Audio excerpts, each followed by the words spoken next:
तो दूसरा, जिस तरीके से वो हिंदू धर्म को लेकर बातचीत कर रहे थे और एक तरीके से बीजेपी को मैसेज देने की कोशिश कर रहे थे कि हिंदू धर्म पे आपका कोई कॉपीराइट नहीं, आप ठेकेदारी मत करिए।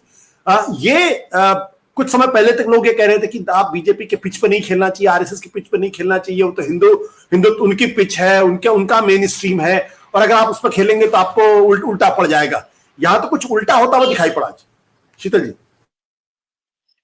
पहले तो जो प्रिया जी ने कहा वो सब कुछ उससे सहमति। उसके बाद मैं ये कहना चाहूंगा कि देखिए, ये तो सही है कि ये उनकी पिच है, इसलिए कि उस पिच में से ही उन्होंने आज एक बॉल निकाल ली और आज पूरा हाउस से लेके बाहर तक वो उसी पे खेल रहे हैं इस समय सोशल मीडिया पर। और आधा दर्जन नोएडा चैनल जो है वो उसी मुद्दे पर बात कर रहे हैं। उतनी ही 9 सेकंड की क्लिप है जो इस समय करीब करीब 17 लाख जगह जा चुकी है ऑलरेडी, और रात भर में वो करोड़ों पार कर जाएगी। देखिए, वो पिच तो उनकी है, इसमें कोई शक नहीं, लेकिन अब राहुल गांधी उस स्टेज पे हैं कि उस पिच पर खेलकर भी वो मुकाबले में रह सकते हैं, और न सिर्फ रह सकते हैं, ऐसी परिस्थिति पैदा की उन्होंने आज कि भूपेंद्र यादव, निशिकांत दुबे, अश्विनी वैष्णव, अनुराग ठाकुर, शिवराज चौहान, किरण रिजिजू, राजनाथ सिंह, अमित शाह, नरेंद्र मोदी, इतने लोगों ने आज उनके भाषण के बीच इंटरवीन करने की कोशिश की कई बार। और जो प्रिया जी ने बताई दिया कि बाकायदा होम मिनिस्टर को खड़े होकर इशारा करना पड़ा स्पीकर को, और स्पीकर हेल्पलेस नजर आए, और राहुल गांधी एक्सटेम्पोर जारी रहे, और उन्होंने वो चीजों पर मोदी जी को उधेड़ दिया जिन चीजों की डिफेंस वो कितनी चालाकी करें, कितनी डेमोगागरी करें, कितनी कलाबाजी करें, वो नहीं उसको संभाल पाएंगे। वो था कि भाई इनका तो सीधे भगवान से इनकी आत्मा में डायरेक्ट आता है, हम लोग बायोलॉजिकल है, हम पैदा होते हैं मरते हैं, ये तो कुछ और चीज है। इसका क्या जवाब वो देंगे? इसका तो मतलब वो कह चुके हैं, उन्हीं के ही अपने वीडियो से सब दुनिया भर में चले हुए हैं। ऐसे स्पीकर को वो कहना, जो हालांकि प्रिया जी बता चुकी हैं कि भाई आप हमसे मिले, स्ट्रेट थे, बड़ी अच्छी बात है, लेकिन प्रधानमंत्री जी से जब मिले सदन के आसन पे तो आप झुक गए एकदम। तो हम तो इस हाउस का लीडर आपको समझते हैं। तो ये हुआ कि भाई हाउस के लीडर तो पीएम होते हैं। तो उन्होंने कहा हाँ, कस्टोडियन तो वही है, करेक्ट किया उसको। तो दूसरे, उनका भाषण बाइलिंगुअल था। दुर्भाग्य से ये जो आगे की बेंच बैठी थी, राजनाथ सिंह, अमित शाह, नरेंद्र मोदी, गडकरी साहब तो नहीं दिखे मुझे, तो ये जो लोग हैं तीनों आए रहे होंगे, चले गए होंगे, रेगुलर नहीं थे गडकरी साहब शायद। तो ये तीनों लोग, इनमें से कोई बाइलिंगुअल नहीं है।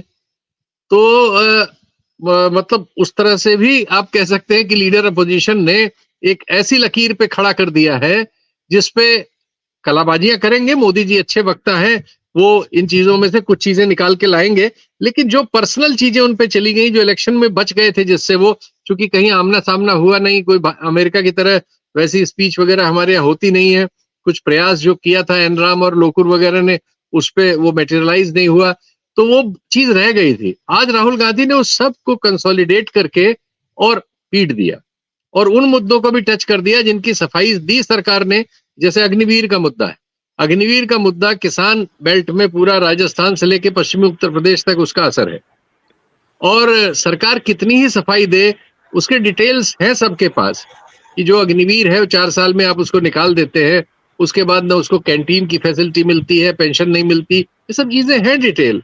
और बहुत सारे केसेस हुए जिसमें आपने शहीद का दर्जा नहीं दिया है, अब आप उसके लिए कह रहे हैं करोड़ रुपए दे देते हैं, वो बात नीचे उल्टी जाती है।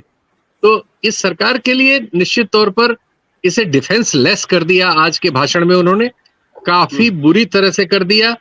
और दूसरी ओर राज्यसभा में जिसकी चर्चा कम हुई इसलिए कि राहुल गांधी पूरा वो लेके चले गए, लेकिन राज्यसभा में खड़गे साहब ने तो बहुत अच्छा भाषण दिया, और उन्होंने वो जो चीजें यहाँ बच गई थी उन चीजों को वहां लिया।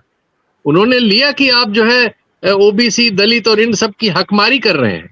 ये जो प्लैंक था, जो मुझे उम्मीद थी कि राहुल गांधी इसको उठाएंगे, चलिए अभी भविष्य बहुत है, हो सकता बाद में ले उसको, वो मुद्दा ज्यादा बड़ा है, क्योंकि जिस हिंदू से राहुल गांधी को ताकत मिल रही है उसकी हकमारी हो रही है। यूनिवर्सिटी में 6,500 भर्ती हुई है दिल्ली में, इसका मुद्दा खड़गे साहब ने उठाया कि उसमें सब आरएसएस के लोगों को भर्ती कर दिया गया है। ये सब चीजें थी जो ज्यादा और जाती, लेकिन चूंकि राहुल गांधी ने वो मुद्दे उठा दिए जो खड़गे साहब ने नहीं उठाए, यानी स्पीकर का रोल और जो प्रधानमंत्री के बायोलॉजिकल न होने का रोल, ये सब बातें ज्यादा अलग तरह से बहुत पॉपुलैरिटी गेन करती हैं और चली गई, वो देश भर में चली गई।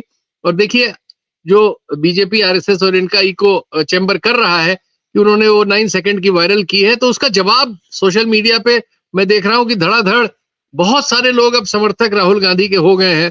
और दूसरी जो विपक्ष की एकता है, उससे इन सबका जो आईटी सेल का नेटवर्क है वो मिलजुल के अब काफी मुकाबला करने लगा है। तो मैं देख रहा हूं कि वो भी मामला हो रहा है, तो उधर से हमला हुआ है लेकिन काउंटर होता चला जा रहा है। और वो ठीक है, रात में इनका वायरल होगा तो जवाब भी वायरल होते होते कल तक फैल जाएगा। तो कुल मिला जुला के अब देश में ये परिस्थिति आमने सामने हो गई है। मोदी बनाम राहुल, और राहुल इस कॉन्फिडेंस में है कि इस भाषण में वो ये भी बोले कि हम आएंगे तो अग्निवीर को खत्म कर देंगे, अग्निवीर योजना को। यानी वो इतने कॉन्फिडेंट है कि इसके बाद हम आ रहे हैं। आज तो हम 235-36 हैं लेकिन हम आ रहे हैं। तो इस लेवल पे जब आदमी पहुंचता है, लीडर ऑफ अपोजिशन, जैसा कि डेमोक्रेसीज में होता है और होना चाहिए, वो जो स्टेज है वो राहुल गांधी को एक बड़ी पिच दे रही है और मोदी जी को डिफेंसलेस करती जा रही है। सत्य हिंदी का ऐप डाउनलोड करें गूगल प्ले स्टोर पर।